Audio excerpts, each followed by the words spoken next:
ঈমান নষ্ট হয়ে যাবে। তওবা তওবা, আস্তাগফিরুল্লাহ। তাবলীগের নামে মসজিদে 3 দিন 7 দিন 40 দিন থাকা যাবে কি? এই তাবলীগ ইলিয়াসি তাবলীগ, এটা ইসলামী তাবলীগ না। তাহলে কোনটা ইসলামিক তাবলীগ?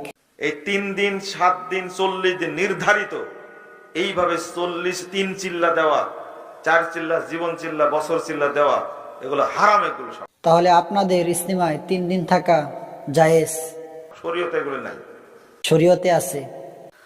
আসসালামু আলাইকুম ওয়া রাহমাতুল্লাহ। সম্মানিত দর্শক, আপনারা দেখতে পেলেন মুজাফফর বিন মহসিন, তিনি কিছু কিছু কথা,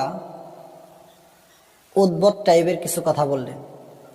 তিনারা যখন তাবলীগ করে, ইস্তেমা করে 3 দিন ব্যাপী, সেটা জায়েজ হয়ে যায়, অথচ টঙ্গীর ময়দানে ইস্তেমা করলে সেটা হারাম হয়ে যায়, তাতে ঈমান চলে যায়। অথচ ওনাদের তৈরি তাবলীগে, ওনাদের তৈরি ইস্তেমায়